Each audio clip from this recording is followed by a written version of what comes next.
Assalamualaikum warahmatullahi wabarakatuh. Bismillahirrahmanirrahim. Alhamdulillahirabbil alamin wassalatu wassalamu ala asyrafil mursalin sayyidina wa habibina wa syafi'ina Muhammadin wa ala alihi wa sahbihi ajmain wa man tabi'ahu bi ihsanin ila yaumil amma ba'du. Bapak-bapak, ibu-ibu jamaah Masjid An-Nur rahimakumullah, mari kita lanjutkan kajian kita di kitab Riyadhus Shalihin, melanjutkan bab keutamaan wudhu. Saya teruskan. Bismillahirrahmanirrahim. Ada pertanyaan? Ya, monggo pertanyaan. Wudhu dengan air yang sangat terbatas. Seperti kita di Masjidil Haram wudhu hanya dengan air segelas. Itu apabila ada yang belum terbasuh karena kondisi darurat seperti itu, apakah itu ada permakluman? Ya, sudah. Jadi ini pertanyaannya sangat sederhana sebenarnya ya. Jadi kalau kita di tempat kesulitan air ya, terutama di Masjidil Haram, Masjid Nabawi, itu kalau sudah di dalam masjid mau wudhu itu jauh ya. Khusus di Masjidil Haram, insya Allah itu ada tempat-tempat wudhu di dalam masjid, di Masjidil Haram. Kalau tempat kencing memang harus keluar ya. Nah, kalau di Masjid Nabawi tidak ada, harus keluar. Nah, ini karena ngapunten, kita itu kadang-kadang dihinggapi penyakit M ya. Tidak ibu-ibu saja yang kena penyakit M itu. Apa M? Males ya. Lalu bagaimana air segini bisa dipakai untuk wudhu? Nah, tadi yang ditanyakan, seandainya wudhu itu karena airnya terbatas, ada yang tidak terkena, apakah itu dimaklumi? Ya, jawabannya tidak. Itu bukan dalam keadaan darurat. Ya, jadi umpamanya kalau sudah tidak ada air, contoh umpamanya ya, kita mengembalakan kambing, Pak. Lalu kita bawa air. Airnya sedikit, kambingnya ini haus, ingin minum, waktu sholat tiba, air ini untuk wudhu atau untuk minum kambing ini? Nah, ini juga permasalahan. Menurut fikih, maka air ini untuk minum kambing, bukan untuk wudhu kita. Nah, kita bagaimana? Kita bisa berwudu diganti dengan tayamum ya. Jadi ini bukan kalau saya nggak wudu, saya nanti nggak sah sholatnya, mati Pak kambing ini. Nah, ini ada beberapa cara segini itu bisa untuk wudu ya. Jadi ini dilubangi dikit yang bawah, yang atas ini dilubangi dikit, ditutup Pak, ada tutupnya. Ini ilmu fisika.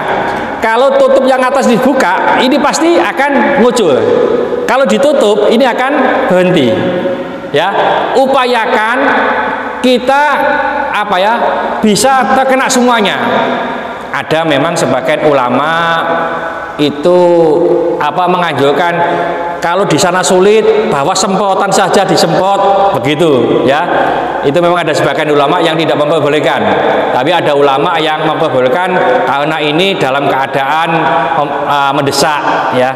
Jadi kalau di sininya masih belum kena, maka wudhunya tetap tidak sah. Kalau tidak mungkin dengan air, maka lebih baik kita tayamum ya. Kita tayamum ini yang biasa ke Masjidil Haram, ini bisa difahami. Ada yang lain mungkin?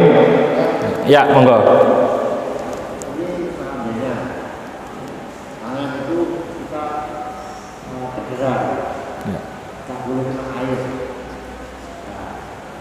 Gimana?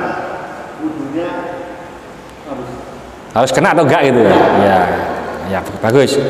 Jadi dulu pernah saya sampaikan jempol kaki saya itu kukunya complung, Pak. Kukunya copot sehingga diperban oleh Dr. Fatul Mujib. Ya. Nah, kalau wudhu kan harus dibasuh. Ya. Nah, ini caranya. Kalau yang kena luka lalu dibalut, itu tidak usah. Kalau umpamanya dokter mengatakan, Pak, jangan kena air, nanti berbahaya. Oleh karena itu kita wudhu, yang diperban tadi itu tidak dikenakan air, tapi cukup diusap. Ya, cukup diusap, yang lain dikenakan air.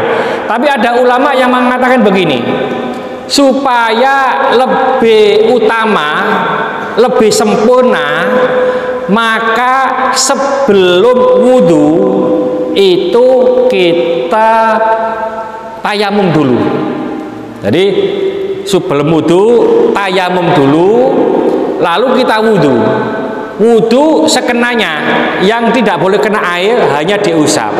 Apa gunanya tayamum? Menurut sebagian ulama ini, itu adalah untuk menyempurnakan anggota wudhu yang tidak sempurna kena air. Umpamanya tidak pakai tayamum, bagaimana Ustadz? Sah wudhunya. Tidak pakai tayamum juga tidak masalah. Tapi kalau ditayamumi pertama kali itu lebih sempurna menurut sebagian ulama. Jadi tidak ada kata aku gak sholat, kena opo, gak iso wudhu. Saya gak sholat karena saya tidak bisa berwudhu, tangan saya tidak boleh kena air, umpamanya. Ini sudah tidak ada kata yang semacam itu ya. Ini sudah mendekati Isya, kita sudahi.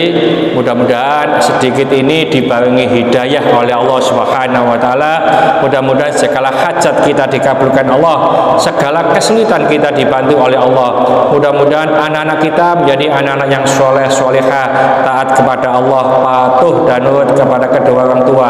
Yang belum kasih keturunan, mudah-mudahan Allah berikan keturunan yang soleh solehah.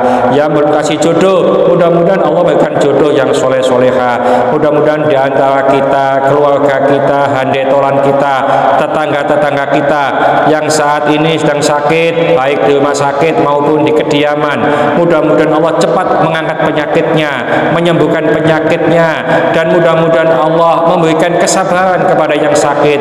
Dan dengan kesabaran ini mudah-mudahan Allah mengangkat seluruh dosa-dosanya, dan mudah-mudahan Allah mengampuni dosa-dosanya orang yang telah mendolimi kita. Al-Fatihah.